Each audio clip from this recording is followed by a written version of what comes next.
Rádio Brasil de Fato. E São Paulo tem feito esse tipo de proposta ali para o futuro, né? Ou seja, dando cartas brancas a ilustres desconhecidos, né? O Boulos, por sua vez, já tem um histórico aqui com os movimentos sociais. E acho que o que demonstra a possibilidade do Boulos ser eleito são basicamente dois elementos. Primeiro é o vasto material que existe que descredita o seu adversário. O Ricardo Nunes, ele coleciona, né, uma série de denúncias. Essa campanha, essa alavancagem que o Boulos tem tido nas últimas semanas, ela se deve muito ao fato de que a política é uma construção do corpo a corpo, alma a alma, de fato. A chance real de uma vitória difícil, de uma vitória de virada, de uma vitória surpreendente, tem um efeito mobilizador sobre a militância, sobre as pessoas que estão engajadas na campanha, né? Sobre a própria campanha em si, sobre o corpo a corpo, sobre o ânimo de quem está engajado nas ruas. E o Ricardo Nunes, com o andar da carruagem, só tem a perder, né? Essa é uma grande diferença, né? E cada ponto adquirido é um ponto a menos para o Ricardo Nunes.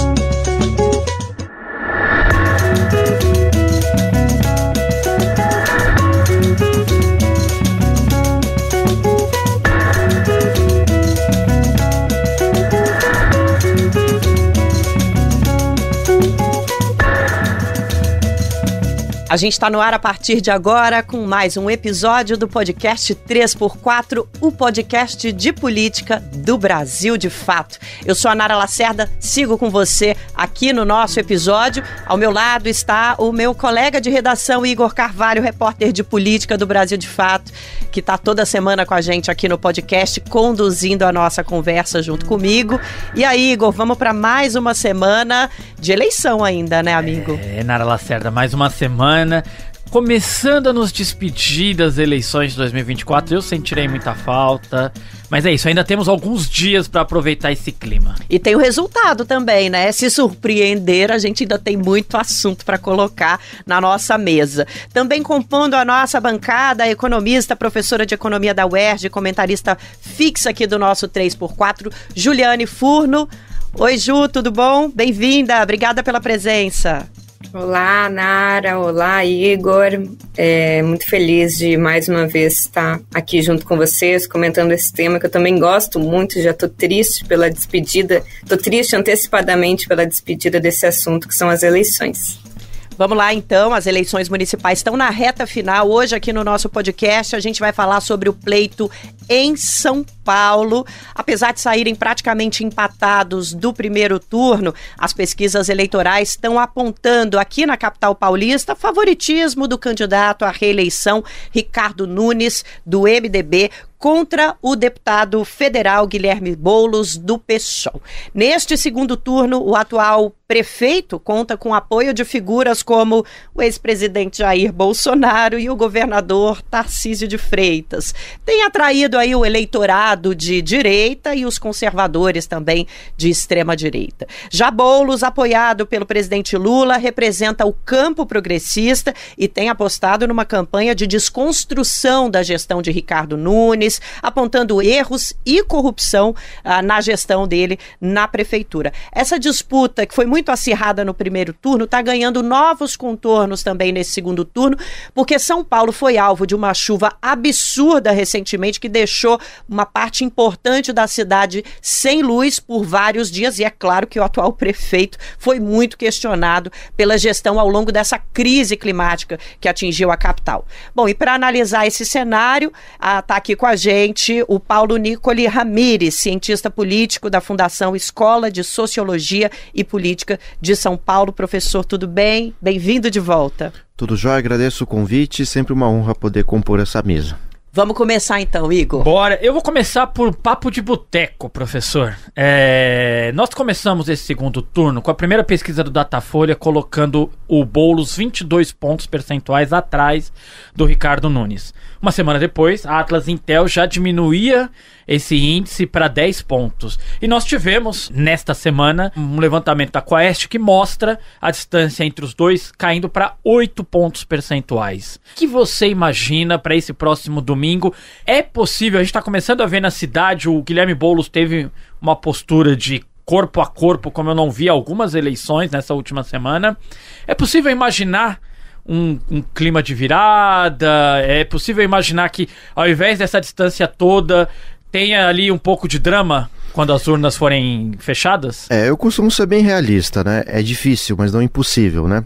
E por que não é impossível? Porque a gestão do Ricardo Nunes é uma catástrofe, né? Enfim, claro que o Boulos também, na última semana, teve um tom mais agressivo, né? Nessa semana, inclusive, nós vimos no programa eleitoral a campanha do Boulos vasculhando várias relações do Ricardo Nunes com superfaturamento de obras, enfim, pessoas que de alguma forma denunciaram e depois foram silenciadas, né, sobre máfias, né, em que o Ricardo Nunes acaba sendo articulado, né, ou associado a ele de alguma forma, né, na prefeitura. O Boulos na última semana pediu para que o Ricardo Nunes abrisse a sua conta bancária, né, e colocasse a público. E claro que ainda que o Ricardo Nunes vença, certamente a população de São Paulo, aqui da capital, vai se arrepender, né? Aliás, tem se tornado, né, uma marca aqui das eleições de São Paulo. O Kassab era um vice desconhecido, depois foi eleito, né? O Bruno Covas nem tanto, porém era o vice do Dória. O Pita, né, a gente não pode esquecer, claro, que também era um desconhecido, né? E São Paulo tem feito esse tipo de proposta ali para o futuro, né? Ou seja, dando cartas brancas a ilustres desconhecidos, né? O Boulos, por sua vez, já tem um histórico aqui com os movimentos sociais, né? O movimento sem teto, principalmente, mas ainda assim tem todo um respaldo, né? E muito mais críticas que possam ser feitas sobre ele, exatamente porque se espera dos partidos de esquerda uma maior idoneidade. Agora o Ricardo Nunes aparece ali a partir de politicagens, né, dentro da Câmara. Foi escolhido pelo Bruno Covas apenas para compor a chapa, né, para conseguir uma maioria dentro da Câmara. O Bruno Covas, quando foi eleito 4 anos atrás, ele dizia que nem sabia que era Ricardo Nunes, né, para a gente ter uma ideia. Né? Então, São Paulo gosta de aventureiros, infelizmente, né? Essa é uma marca aqui da cidade. E vamos continuar apanhando até que não se aprenda que a prefeitura exige pessoas que tenham experiência, articulações importantes com partidos de esquerda, com movimentos sociais e que conheçam de fato a realidade dos mais necessitados, né? Ô Ju, queria saudá-la, cumprimentá-la e já jogar jogar na fogueira, Ju. O que você espera para domingo com esses números que nós estamos vendo? Imagino que você está acompanhando a movimentação do Boulos nessa última semana. O que você espera para domingo, Ju? Eu espero a possibilidade de uma surpresa. Inclusive eu estou particularmente, né, pessoalmente, surpresa com o caminhar das pesquisas eleitorais. Não acho que vai ser o mais provável, mas hoje digo que é possível uma virada e é possível que o Boulos seja eleito no próximo domingo. E acho que o que demonstra a possibilidade do Boulos ser eleito são basicamente 2 elementos. Primeiro é o vasto material que existe que descredita o seu adversário. Quer dizer, o Ricardo Nunes, ele coleciona, né, uma série de denúncias. Circula pelas redes sociais um documento intitulado Dossiê Nunes, com um compilado de 10 denúncias sobre crimes e práticas ilícitas do prefeito e candidato à reeleição em São Paulo, Ricardo Nunes, do MDB. As acusações incluem investigações em andamento, como o caso da máfia das creches, um esquema de desvio de dinheiro público envolvendo entidades sem fins lucrativos, escritórios de contabilidade e empresas fantasmas. Especialmente no campo da corrupção, da má gestão, que não só estão circulando no campo das mídias alternativas ou das redes do Boulos, mas inclusive hoje, se você abrir outras mídias, o UOL, enfim, outros veículos da imprensa tradicional, ali estão noticiadas denúncias que acho que podem interferir nesse processo eleitoral também. O Boulos tem testado uma série de elementos e eu acho que alguns deles estão pegando ou têm condições de pegar daqui até domingo.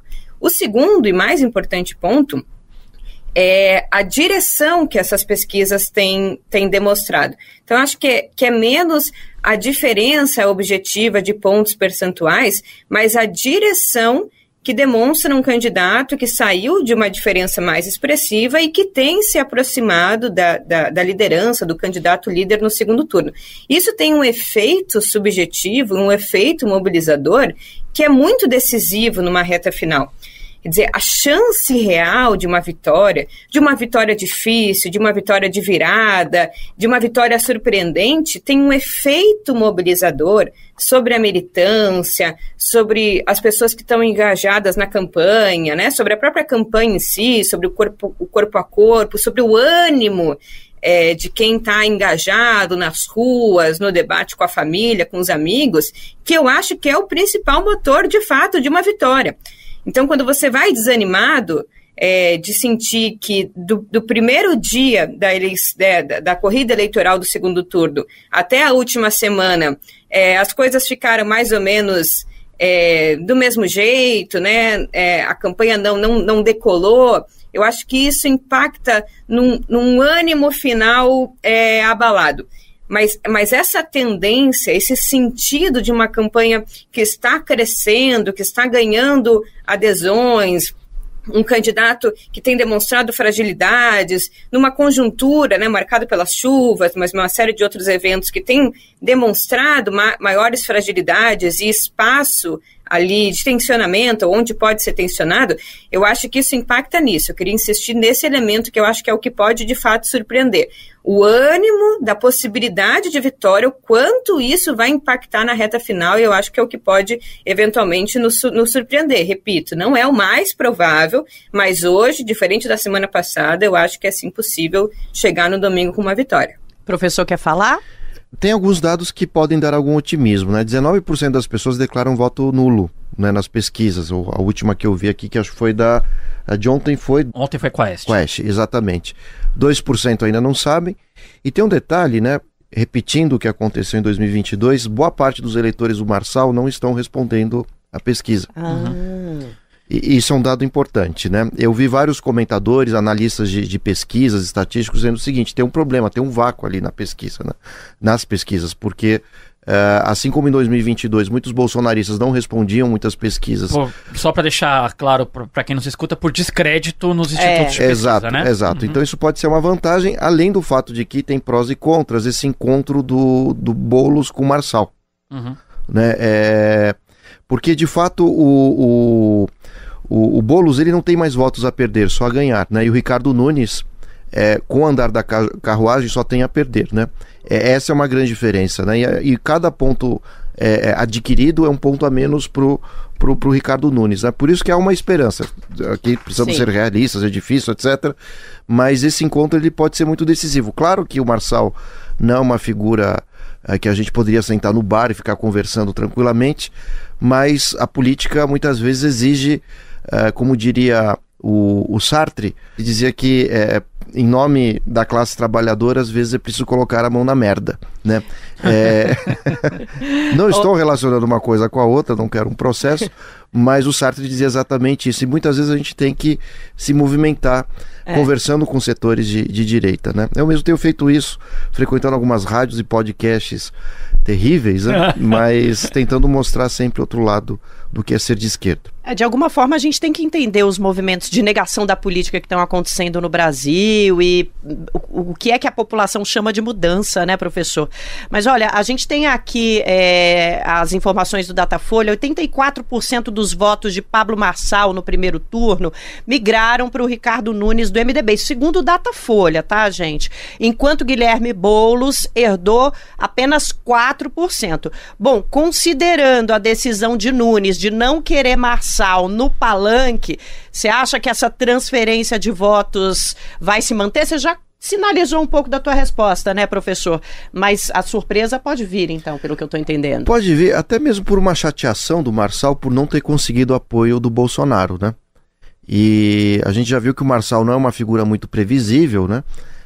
E pode ser que ele faça alguma declaração polêmica, até mesmo direcionando parte do seu eleitorado ao Boulos. Não se sabe exatamente o montante, mas isso pode acontecer.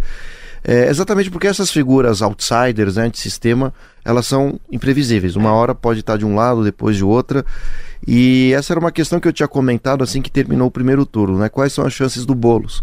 Ou o Marçal, claro que tem o próprio esforço da campanha, etc., mas ou o Marçal pedir para não votar em ninguém, ou o Marçal até mesmo trair o bolsonarismo, de alguma forma. Porque tem muita gente que gosta do Marçal, mas não necessariamente do Bolsonaro. Então isso é um fato importante, né? Essa adesão do Boulos à conversa com o Marçal pode ser muito importante. Por pior que possa parecer, é uma estratégia importante, né?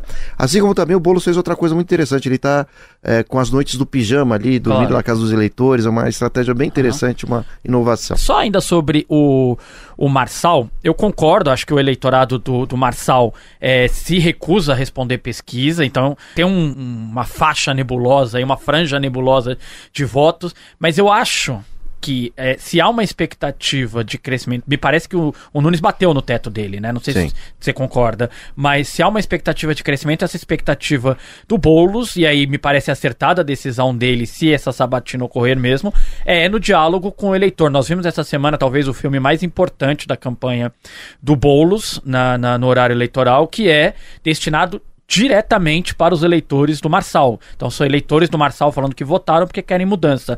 Me parece que a campanha mirou e o Boulos me parece que acerta aceitando esse convite, não? Sim, é preciso dialogar com o outro lado do muro, né, literalmente, senão é impossível ganhar essa eleição. E fora que o Ricardo Nunes está cheio de saias justas, né? É bom que se diga isso, né? Indicações estranhas à prefeitura, contratos emergenciais sem licitação, superfaturamento de obras, até o mesmo combate à dengue, né? Com uma empresa de um conhecido dele, que não tinha nada, de repente ganhou milhões, e para piorar a história, usando um mecanismo muito ruim que não combateu, mas propagou a dengue aqui na cidade, né? Então isso pesa muito, né? E mesmo que o Ricardo Nunes vença, né, a avalanche de críticas e de denúncias chegará em poucos meses e o eleitorado vai se arrepender mais uma vez.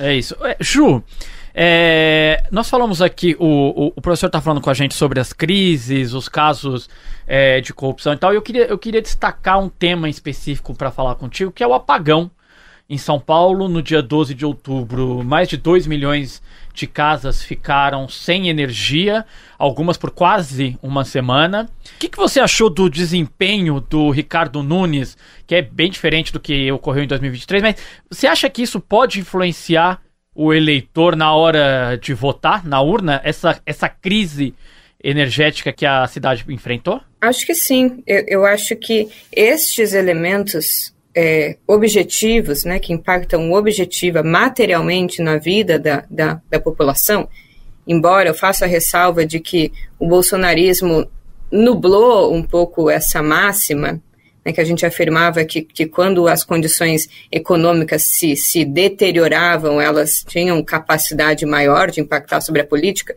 mas ainda assim elas jogam um papel muito importante.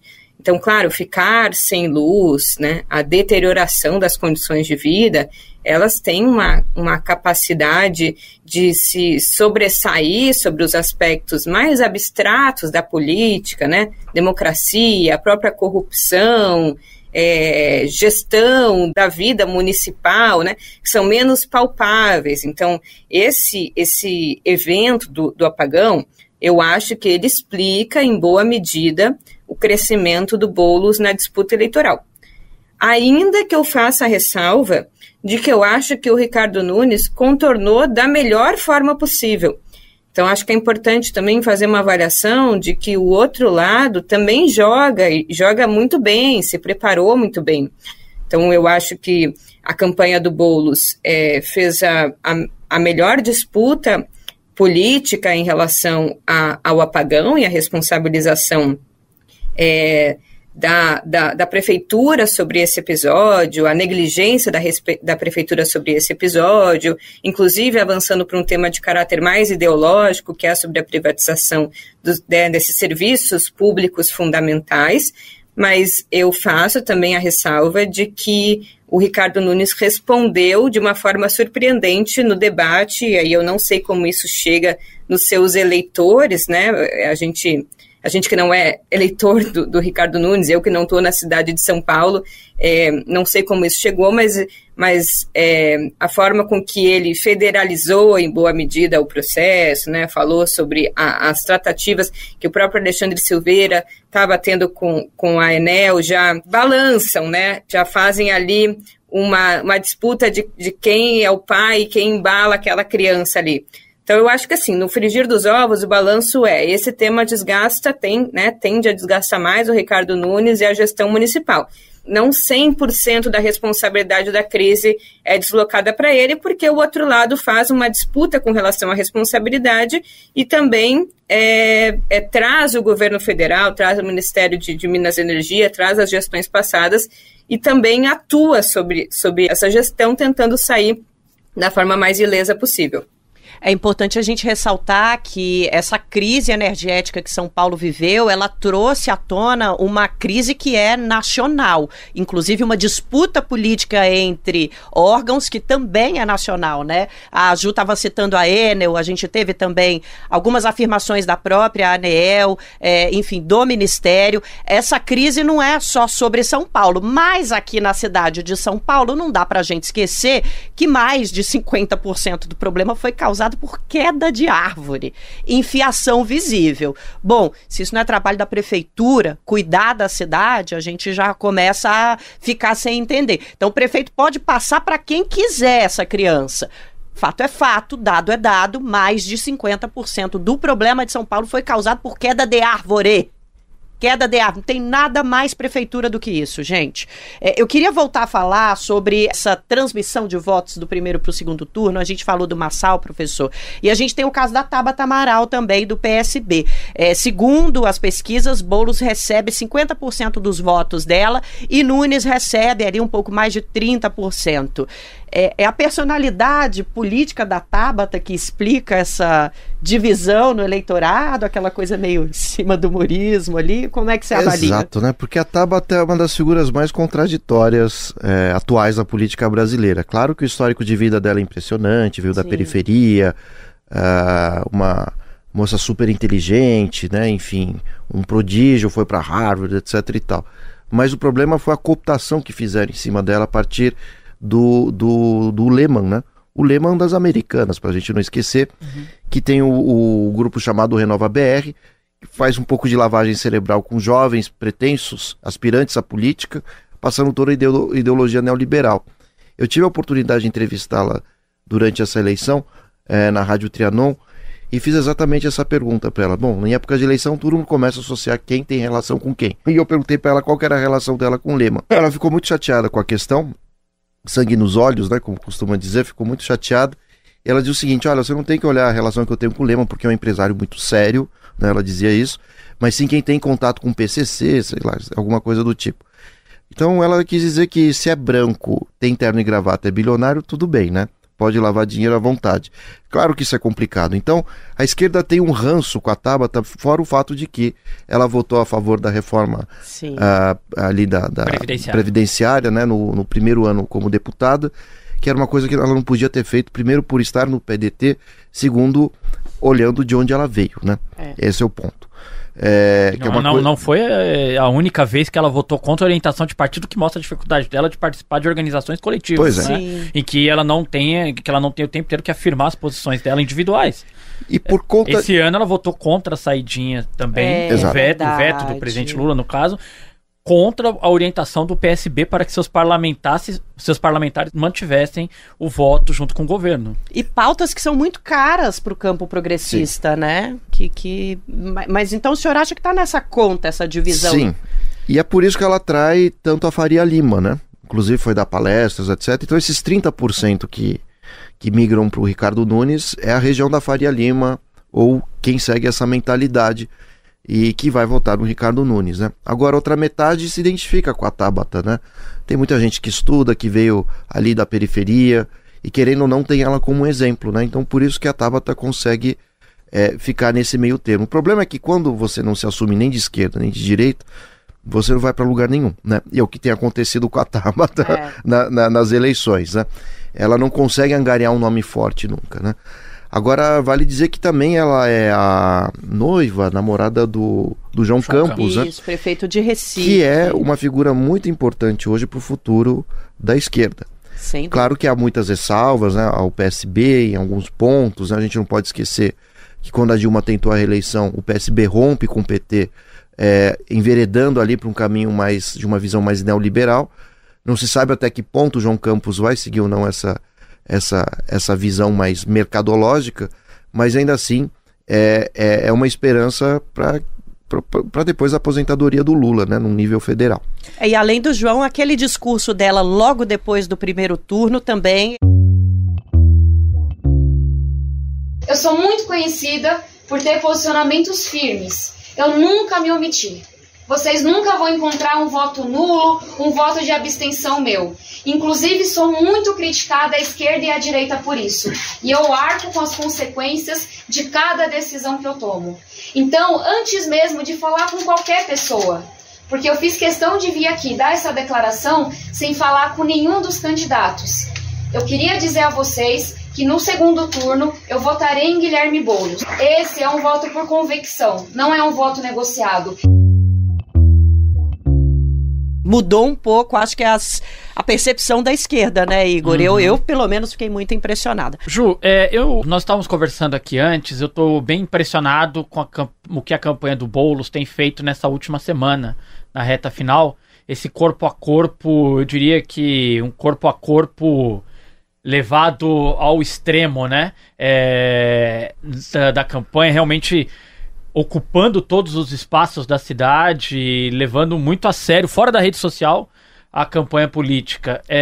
Eu queria saber como você está vendo, uma reflexão tua sobre essa última semana, e o que você achou da carta ao povo de São Paulo que o Guilherme Boulos leu na última segunda-feira.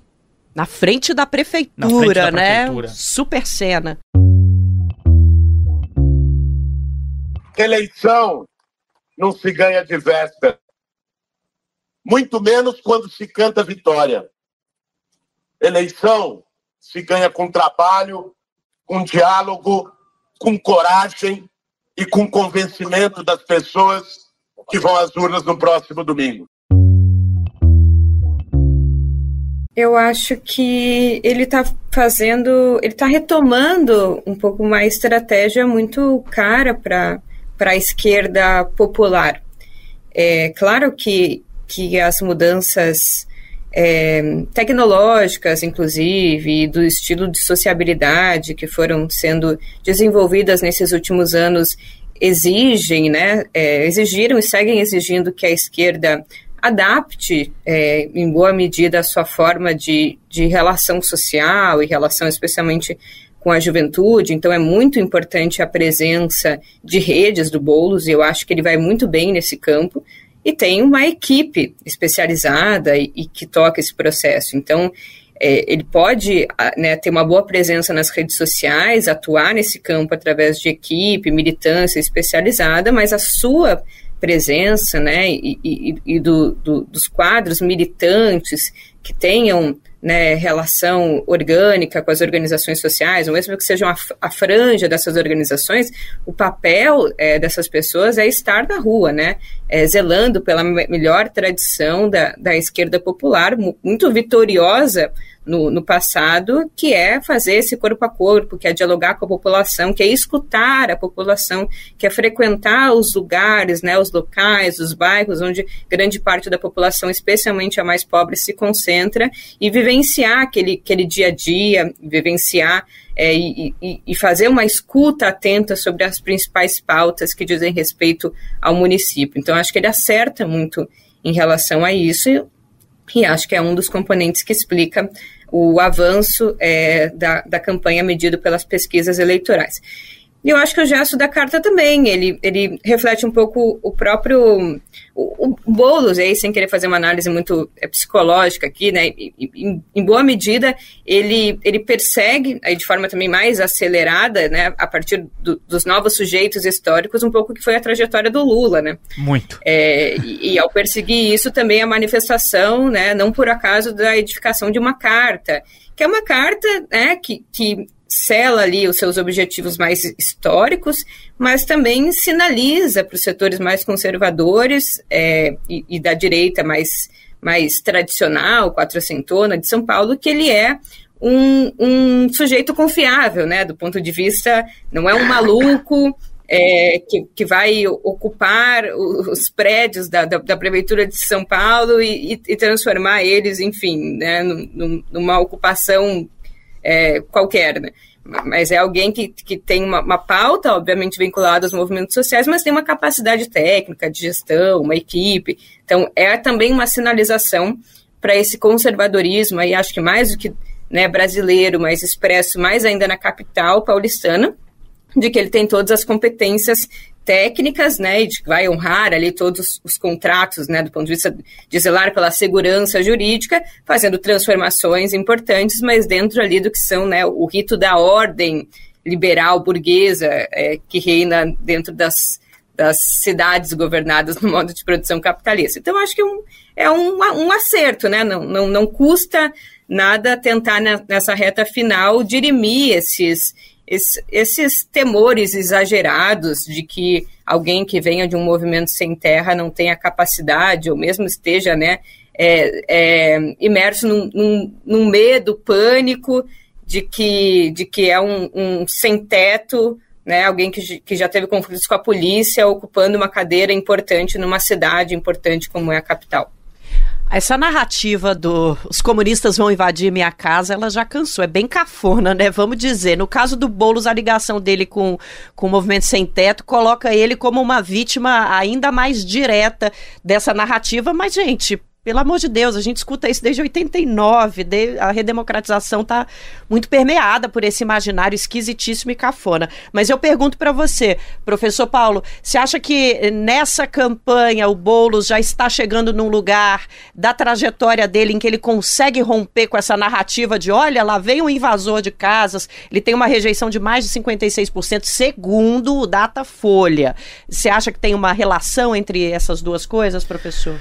Fora o fato de que eu acho que a população, no geral, ela está mais instruída para entender a diferença entre invasão e ocupação. Né? Invasão é o que a gente viu no 8 de janeiro de 2023. Isso é invasão. Verdade. Ocupação, ela se destina a terrenos ou a áreas, né, de vivência, né, moradias que estão desocupadas, porque os donos não pagam os impostos, porque os prédios estão abandonados. E a Constituição é muito clara em relação a isso.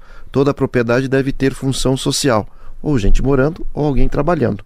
Se a gente olhar a cidade de São Paulo, tem muito mais casas e apartamentos abandonados, inclusive públicos, né, edifícios públicos, do que gente na rua. Então, seria muito bem possível, com uma política bem feita, habitacional, resolver o problema da moradia. É a coisa mais paradoxal que existe, né? E até eu queria resgatar essa questão do corpo a corpo do Boulos, né?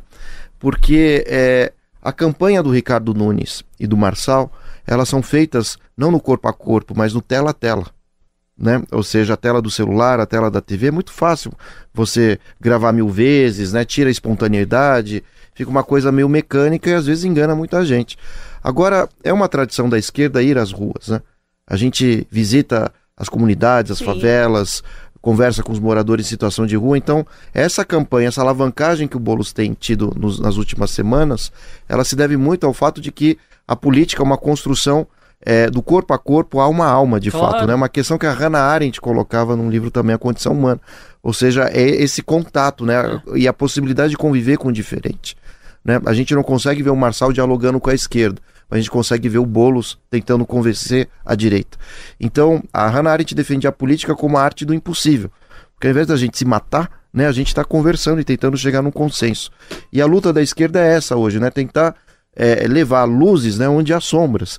Tentar mostrar para as pessoas que é digno uma política, né, que busque dar casas, que busque uma qualidade melhor da educação, uma saúde melhor. E não pode ser que tudo fique nas mãos de empresas, de amigos, e, enfim, isso só alavanca a corrupção. Tirar a campanha um pouco da mão dos publicitários, da mão dos gestores de redes sociais, trazer um pouco para a rua, acho isso fundamental. Tenho achado muito legal ver, assim, os vídeos que a campanha do Boulos tem produzido essa semana, justamente do encontro dos eleitores com o Guilherme Boulos, e aí é longe da maquiagem da eleição. E aí vê um pouco mais do Boulos, que nós que acompanhamos o Boulos numa trajetória longa pela esquerda, vê um pouco mais desse Boulos dialogando com a população. Eu tenho visto alguns vídeos de pessoas dizendo, não, mas dizem que você vai invadir casa e tal. E aí ele confrontando essa ideia na rua é muito melhor do que um videozinho produzido dentro de um estúdio, Nara. Sem dúvida, não. E assim, a elegância do Boulos nesse segundo turno, nas conversas com a população, tem me deixado muito surpresa. Não que o Boulos não tenha capacidade dessa elegância, mas a política no Brasil perdeu bastante desse diálogo, né? Bom, a gente já vai seguir com essa conversa, mas antes eu tenho um recado para todo mundo que está ouvindo o nosso podcast. Se você quer saber o que está por trás dos bastidores da nossa produção, aliás, por trás dos bastidores do jornalismo popular que o Brasil de Fato coloca todos os dias na internet para você, então acesse o nosso boletim, brasildefato.com.br/boletim. A gente podia chamar de newsletter, mas o Sted ele não vai deixar, então é boletim mesmo, em bom português brasileiro. Se inscreva de graça para receber a nossa newsletter boletim, o nome que você achar mais apropriado. Vou falar de novo, então, o link, brasildefato.com.br/boletim, e está disponível na descrição desse episódio. Vem ficar mais perto do Brasil de Fato, fazer jornalismo popular junto com a gente e lutar conosco. Vamos retomar, Igor Carvalho. Vamos lá. Ju, o último Datafolha divulgado no dia 17 de outubro mostra que o Ricardo Nunes, com o apoio do Bolsonaro, ele ganha no eleitorado masculino 83% contra 26% do Boulos. Porém, no eleitorado feminino, o Guilherme Boulos tem 65% contra 25% do Nunes. Por que você acha que o eleitorado feminino de São Paulo tem rejeitado, isso foi na campanha de 2022, aconteceu também, por que o eleitorado feminino em geral, né, tem rejeitado a extrema-direita? Eu não gosto de análises muito essencializadas, essas que acreditam a setores uma natureza intrínseca, né? As mulheres são mais progressistas, qualquer coisa que vale, assim, descolado da história ou de condições concretas e mesmo das contradições dos seres humanos. Mas eu acho que sim, há uma emergência das pautas de gênero e do debate com relação às políticas públicas para mulheres, à violência contra as mulheres, né, que foi um elemento que também teve presente na campanha do Nunes, mas não tenho certeza do quanto isso se propagou, mas da participação das mulheres, da opressão histórica que sofrem as mulheres e, sobretudo, da forma com que as mulheres, por condições históricas, pela divisão sexual do trabalho, acabaram recepcionando mais pautas progressistas de forma geral, né, que estão ligadas a condições materiais, inclusive da reprodução da própria vida, né? Então, são mais sensíveis, por uma condição histórica, a pautas como a fome, né, por serem as maiores afetadas, por serem responsabilizadas pela alimentação, cuidado, reprodução dos filhos, dos idosos, dos enfermos. Então, estão mais atentas a questões ligadas ao sucateamento da saúde pública, da educação pública, das políticas públicas redistributivas de renda. Então, eu acho que as pautas da classe trabalhadora acabam se relacionando mais às pautas de gênero e as mulheres vão ocupando um campo mais progressista.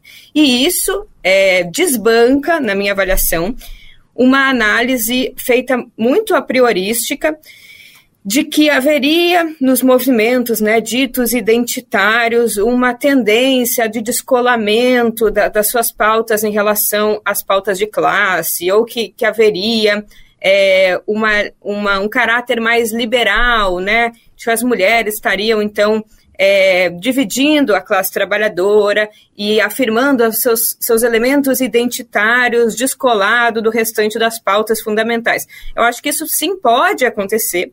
Acontece em vários locais, acontece nos Estados Unidos, especialmente com o movimento negro, mas não é a realidade brasileira. E tanto mais não vai ser a realidade brasileira, quanto mais a esquerda compreender que as mulheres estão sendo, a partir da história mesmo, base fundamental das candidaturas e dos movimentos da esquerda popular.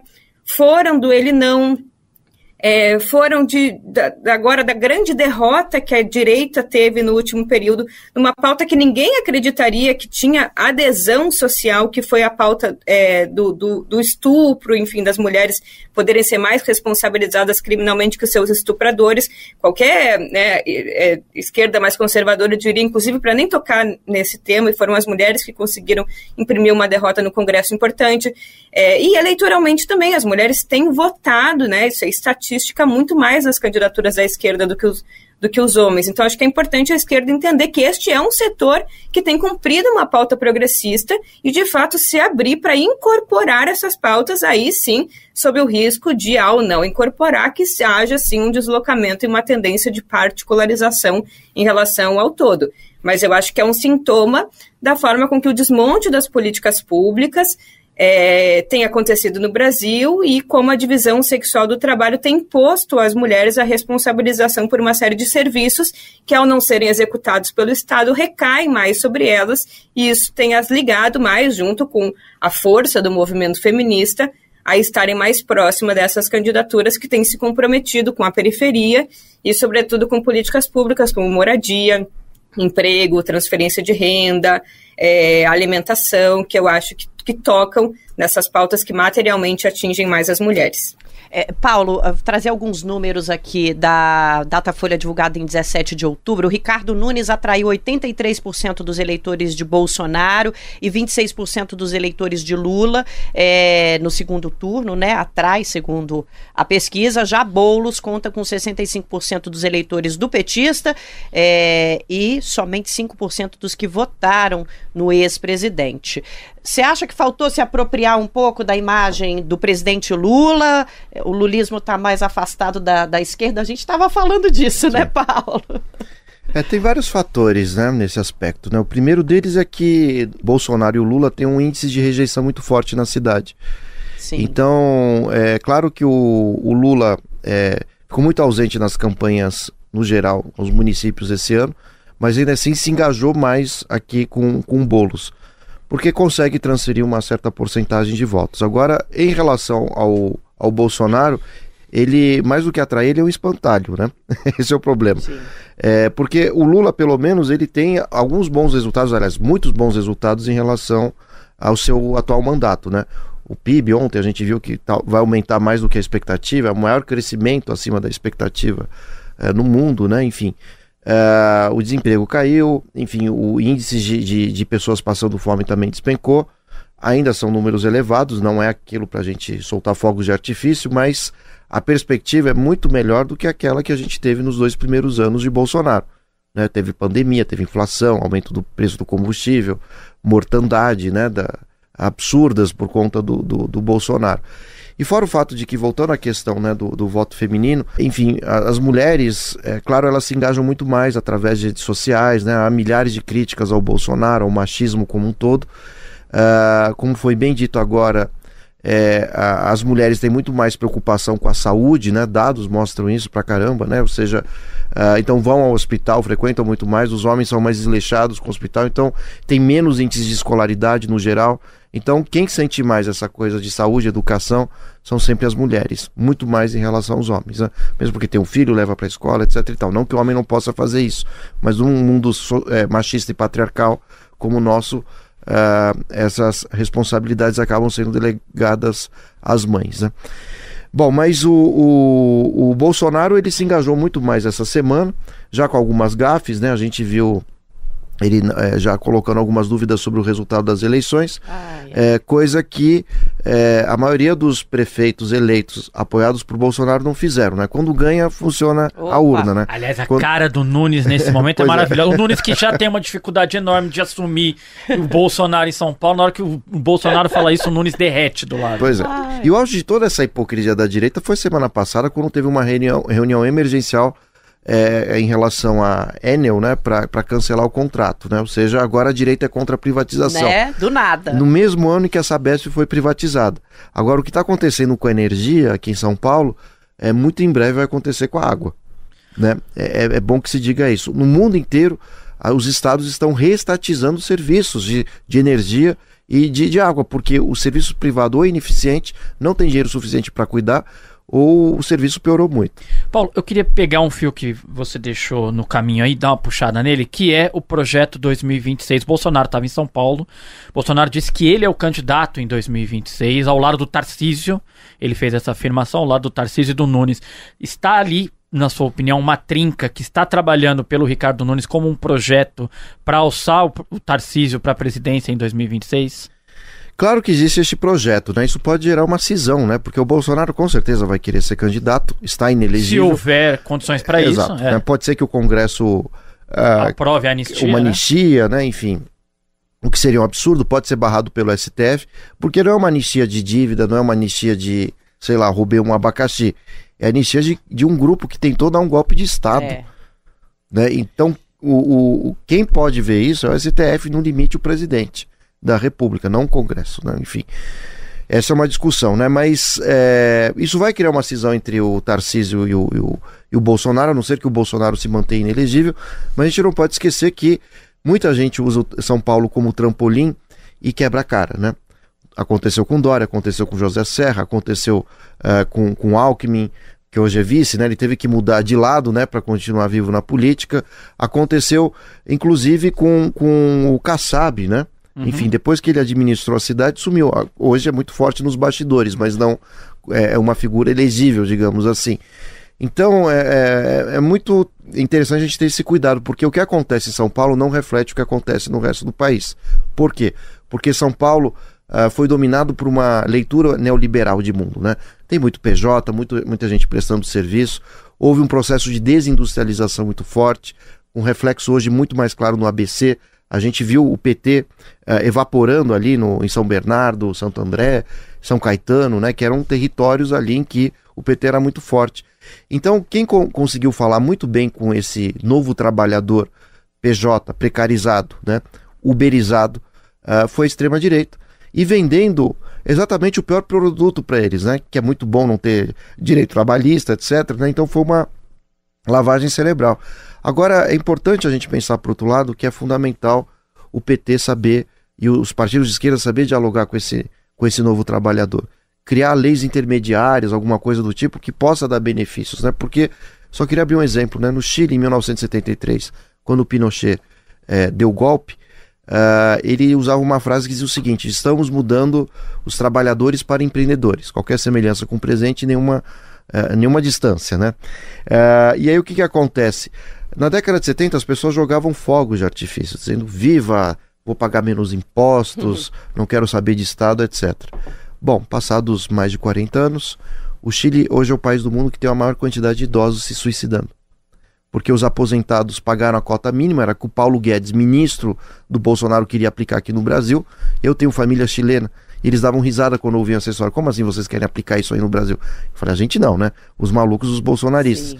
Mas, no final das contas, o idoso no Chile não tem dinheiro nem para pagar um aluguel, nem comprar remédio. Então, se a gente não esclarecer isso para essa população, o que vai acontecer no futuro, e não ser tão imediatista, nós vamos ter uma tragédia social nesse país, né? Talvez muitos de nós não vejamos isso, talvez vejamos muito idosos, mas a juventude certamente vai se revoltar e vai pedir reformas trabalhistas que fortaleçam esses trabalhadores que estão à mercê, né, do mercado e precisam de proteção jurídica, né, trabalhista. Então o senhor acha que essa vitória do Ricardo Nunes fortalece esse projeto de extrema-direita com todas essas características nefastas que o senhor trouxe, inclusive com o exemplo do Chile? É um risco para o avanço do progressismo, né, das pautas sociais para o Brasil. É nessa linha, Paulo? Sim, é isso que está em jogo, né? Agora, por que a gente vê negacionismo político, climático, evangélicos dizendo que os comunistas vão acabar com a religião, vão acabar com a família? É porque isso é pano de fundo, é cortina de fumaça, né? O que está por trás de tudo isso é uma pauta econômica neoliberal, com a intenção, né, de reduzir custos, né, e ações do Estado, né, para proteger a saúde, educação, direitos trabalhistas. E as pessoas estão caindo como patinhos nisso, né? O famoso pato da Fiesp, não vou pagar o pato, na verdade está todo mundo pagando esse pato. E aí eu lembro sempre uma frase do famoso e mestre Florestan Fernandes: essa história de Estado mínimo é a maior balela que existe. O Estado é mínimo para o povo, mas é máximo para as elites, né? É máximo para as oligarquias brasileiras que sempre nadaram a braços longos, né, todas as vantagens que o Estado oferece. E esses mesmos que reclamam que o Bolsa Família paga 800, 700 reais por família, são os mesmos que historicamente tiveram anistias fiscais, enfim, perdões de dívidas, e também beberam e nadaram das fontes e recursos do Estado, os mais privilegiados, né? Enfim, tem uma bibliografia vasta aqui de sociólogos brasileiros que debatem isso. E as pessoas estão caindo nessa história. As reformas que são feitas no Estado brasileiro não são para beneficiar a população, são para manter privilégios oligárquicos, né? De uma elite inepta, uma burguesia incapaz, né? De se aproximar, inclusive, da burguesia, seja norte-americana, francesa ou inglesa, que conseguem fazer projetos de grande envergadura. Agora, no Brasil, a nossa burguesia é uma hipocrisia. Ela sempre dependeu do Estado, sempre foi, como o Bolsonaro gosta de falar, mamou nos peitos do Estado, literalmente. E é isso que está em jogo, né? É você dar recursos do Estado para iniciativa privada e retirar do povo. Bom, Paulo e Ju, a gente está se encaminhando para o nosso encerramento, mas não dá para... A gente está a 2 dias do segundo turno. Então vou jogar aqui para os dois a nossa pergunta final. Tanto para Nunes quanto para Boulos. Dá tempo de fazer alguma coisa ainda? É claro que a dica maior vai para o nosso campo, né, professor? E já a gente traz a Ju também para falar sobre isso. O que você vislumbra para esses próximos dias, professor? Bom, hoje é o último dia, hoje a gente está na quinta-feira, vale dizer, né? É o último dia da campanha eleitoral na TV e na rádio, e agora é o boca a boca, na rua, alma a alma, literalmente, né? E o Boulos tem muito mais propensão de adquirir votos nesse finalzinho do que o Ricardo Nunes. Ricardo Nunes vai ter que se defender, como está fazendo, não participando de debates, não dando entrevistas, sumindo do mapa, e a única alternativa que ele tem para ele não perder essa eleição. Claro que tem uma boa vantagem, mas se abrir a boca vai ser pior. É verdade. Ele tem aí 1 milhão de escândalos nas costas. Pois o Bolsonaro essa semana para puxá-lo. Então, eu não sei se fosse o marqueteiro do Nunes, se recomendaria coisa diferente. Se fosse o coordenador de campanha dele, se recomendaria coisa diferente. Se puder, fique em casa. Tá ali a recomendação que o Bolsonaro deu ao filho dele lá no balneário, né? Não abra a boca, senão você vai perder votos. Ju, o que você percebe para esses últimos dias aí que os candidatos podem ou devem fazer aqui para São Paulo? Acho que eu já estou contemplada. É isso. Se puder, fique em casa pro Nunes, para não dizer que nunca dei uma dica, nunca fui solidária. E pro Boulos, acho que é motivar a militância, né, usar desses números, essa trajetória positiva e não dormir, né, não desperdiçar nem um minuto. Cada voto nessa reta final é importante, cada pessoa precisa ser convencida, ser animada, visitar o máximo possível de casas, de pessoas. Esse é o momento de mandar um WhatsApp, dizer: oi, sumido, você já tem candidato, e fazer esse trabalho final. Diria que é isso. Vamos falar de cultura e arte? A gente sempre encerra o nosso podcast com recomendações dos nossos convidados. Eu vou começar aqui pelo Paulo, que está conosco no estúdio, e depois eu vou lá para a Ju. Paulo, que indicação você trouxe pra gente hoje? Olha, eu vi no início desse mês um filme extraordinário que se chama Substância.